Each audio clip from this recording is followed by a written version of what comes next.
Welcome to More Than a Few Words, a marketing conversation for business owners. This is your host, Lorraine Ball. And I'm kind of fangirling a little bit because I have got an amazing guest today. Vince Warnock is an 11-time best-selling author. He's the host of Chasing Insights podcast. He founded Business Mind magazine, and he has been named by Adobe as one of the top 25 marketers in the world. And with all of those credentials, I bet you think he never makes a mistake. Well, just like the rest of us, that's not true. And that's really what we're going to talk to Vince about today. Vince, welcome to the show. Oh, thank you so much for having me. I'm so looking forward to this. I love talking about mistakes, weirdly. You know, one of the things I think when we first connected that I got a sense with you is that you like to laugh at yourself. I laugh at myself because, I've had some big ones. But let's dive into one of your mistakes. Sure. What were you hoping would happen and what went wrong? Well, I can tell you. I'll start with what went wrong, actually, which was I gave into my own imposter syndrome. And this is a recurring theme right throughout my whole career. Like, honestly, you read out those credentials, as soon as you did, I wanted to run away and hide anyway, because the imposter syndrome was screaming at me going, who do you think you are? But for me, it was around the publishing of my first book.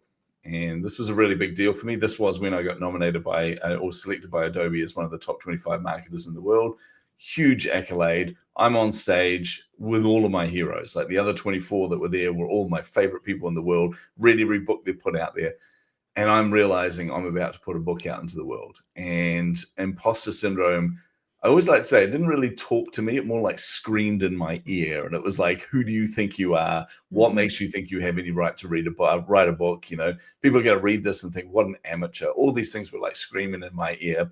So I did the stupidest thing. And the biggest mistake I think I ever made. In fact, one of the very few regrets I ever have in life was I sabotaged myself. And for me, it was, we had our book launch and by the way, everyone kept telling me, don't do a book launch. No one does book launches anymore. And I'm like, hold my beer. I'm a marketer. This is what we do, you know? So I did this event. We had like 100 people there from all over Australasia and people were coming over that were my peers, that were my friends and family and things like that. And it was a beautiful, beautiful night. Like, honestly, I got to tell them the story of writing the book and everything. But then at the end of that, everybody kept wanting signed copies of the book. And so I was signing copies of the book. And every time I handed it to them, they kept saying, oh, I can't wait to read this. I can't wait to read this. And as soon as they did that, they caused that tension inside of me to go, oh no, they're going to realize I'm a fraud. They're going to realize I don't know what I'm doing. I'm making this up as I go along, which, by the way, all of us do. If you're an entrepreneur, you make things up as you go along. That's kind of what you have to do. Absolutely. But, you just have to know a little bit more than the person you're talking to be considered kind of an expert. Oh, don't worry. I've seen people that don't know more than anyone, but they still, they can go out there confidently. But anyway, so I did the stupidest thing. I had all these interviews lined up for the next few days. There was Forbes magazine, there was Entrepreneur magazine, there was CIO magazine, a bunch of other ones all wanted to interview me about the book. And the very next day, I was so riddled with imposter syndrome, I rang them all and said, hey, I'm sorry, I'm too busy. I can't do this. And I went silent for like 2 or 3 weeks, I think it was. And that was my biggest regret. I had this massive opportunity. In fact, one of them, I won't name which one, wanted me on the cover. And I'm like, oh my goodness, this would be amazing. So about 3 weeks later, it was actually a phone call I got from one of my mentors. And he said, Vince, what's going on? I said, oh, busy. We've got this acquisition we're doing, blah, blah. And he goes, yeah. And he goes, what's happening with the book? And I told him the book numbers, the book sales. And he was like, oh, that's actually pretty impressive. I think he was a little bit jealous because I think I sold more than his early on. But he goes, but I haven't seen you out there. Like, you're dead quiet. Like, where are you on social? Where are you in the media? And I said, oh, I've just been too busy. And he goes, yeah, I'm going to call BS on that. And he called me out. And he realized, because he goes through the same thing, and everybody goes through the same thing. When you're putting your book out there, you'll go through that imposter syndrome. So he called me out on that and brought me back up above the surface of the water and just said, stop sabotaging yourself. Mm-hmm. Oh, my goodness. So clearly, a lot of those publications had moved on. And even when you resurfaced, it was hard to reconnect. Yep. What lessons did you learn? Because you are an 11-time best-selling author, and this was your first book. Yep. So clearly you learned a few things along the way. What have you learned? What do you do differently now? Because we all still have that little twinge. Yeah, I was gonna say the one thing I learned is it happens with every single book, like honestly. But the one thing I do differently now is I make sure like I know myself now, and this is the key: is understanding how you're going to operate, understanding that this is something I don't think I'll ever shake fully, right? I mean, I got to talk with Seth Godin, with Brian Solis, and Hanley, all my heroes.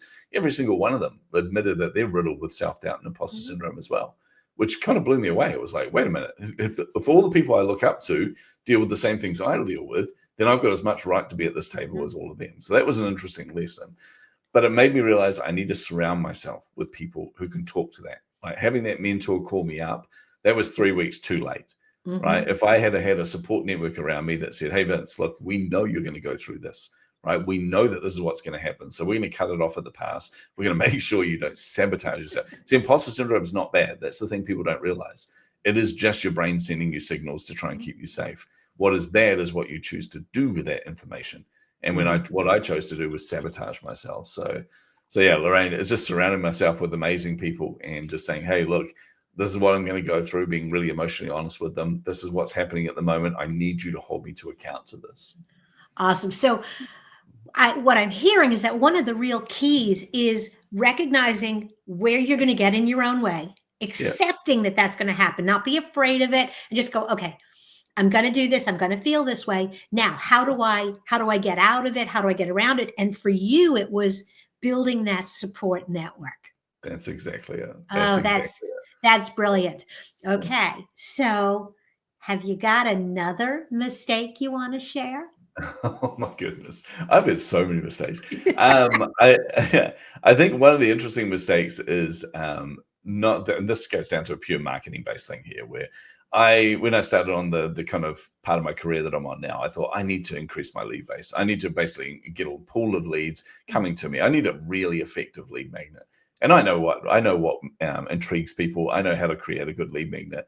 But what I didn't think of was what that lead magnet would mean for me.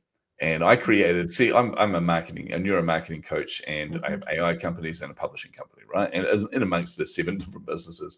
But I thought I just want to generate these leads. So I created, right, this guide to all of the free tools that you can use out there as a marketer, which was brilliant. And I'm telling you now, I had like 30, 40,000 people sign up for that immediately. I was like, wow, this is awesome. My email list is incredible. So then I did my email nurture sequence, and I was giving them more things for free and all this, and they absolutely loved that. And then I put an offer out there, and my unsubscribe rate was just bam, like absolutely crazy. And then I realized something, and also even those that didn't unsubscribe didn't really sign up with it for anything. And I realized it was okay to have a lead magnet that resonated with people, but if it doesn't really describe what you do, if it doesn't bring them on a journey to what you're trying to bring them on, then it's just useful for them. And there's nothing wrong with being useful for them. I always say, give more than you ever take. That's just fact. But for me, it was like, okay, I need to turn this around. So for our publishing company, really, really simple. We realized there are 3 different mistakes, or not mistakes, but 3 different kind of barriers that people have. The first one is whenever they think about writing a book, they're like, what book should I write? I don't even know where to begin. So we created a free masterclass. That's our lead magnet, and said, hey, we can make this available to you. You can learn how to know what book you should be writing. Then we go to the second barrier, which is like, oh, well, I don't even know how to write a book now. Now that I know what book I want to write, I don't know where to begin. So we sell them a masterclass on that. So we've taken them from point A to now they're actually a paying customer. And then we go, right, now you know how to write a book. The next barrier is really simple. And that is it's overwhelming. You don't have the time. So get a writing coach, work with us. We will help you to write and publish this book. So now we've got a lead magnet that actually ties to our offers and actually gives them that sense of accomplishment and win up front. But early on, all it was it filled up my email marketing system with a whole pile of people that couldn't care less what I do. All they wanted was something that they could use. Absolutely. That one of the things I did with one of my clients was I got them to give up the big contact form. I said, all you need is an email. For him, I said, you need an email and a phone number. And the reason you need the phone number is you need to know, back in those days, are they in your market? Now, of course, with cell phones, that doesn't work as well. And he's like, well, but I won't have any other information. How will I contact them? I'm like, that's okay. If they're interested, they'll contact you. Exactly. So I'm also a firm believer, which I know you are as well, is don't ask for information you're not going to use straight away. Right? If you don't need that information, don't ask for it. You shouldn't be holding that information on them. There's a responsibility around information holding. So just make sure you're asking the bare basics of what you need. And if you need more, go out and ask them for more, but give them a reason for that. Don't just, and I had this, you want to talk about other people's mistakes? Oh my goodness. I had this the other day. I had to sign up for something where I'm like, okay, they require a mandatory phone number. And I don't give my phone number out to anyone except my clients. So I'm like, I have to put it in there. So I put my phone number in there, and then they gave you a notes field. So I said, under no circumstance, call that number. I had to put it in because it was the form. Don't call that number. I record 10 hours a day. I'm on multiple podcasts, multiple things. Don't do this. What happened the very next day? I got a phone call. And so I answered that phone call, and then they heard about it. Oh my God. I explained to them that there's a reason I put that note in there. And they, I thought you meant, and I'm like, so they actually saw the note, and you realize they just ignored it completely. They just ignored it. Yeah, I have a Google phone number for that very purpose. That's a good idea. Yeah, yes. I never, unless it's something I want to give you my phone number. Otherwise, you get the Google number, and we're done. My family and my clients, they're the only ones that know my phone number. That's the theory. So you know what? And that's okay. The rest of the world does not need it. No, they can email me and go into the 600 or 700 emails I get a day like everyone else. Absolutely. Well, Vince, this was wonderful. Thank you so much for being a part of the show. No, thank you for having me. This has been so much fun. Honestly, the problem I have talking to you is I've got hundreds of examples of mistakes I've made, and we could sit here and talk for hours and hours. It'd be amazing.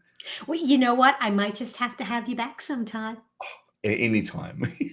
That would be great. But in the meantime, I am going to encourage anyone if you guys are listening, if you've enjoyed this conversation and you like Vince's energy as much as I do, you want to check out Chasing the Insights podcast.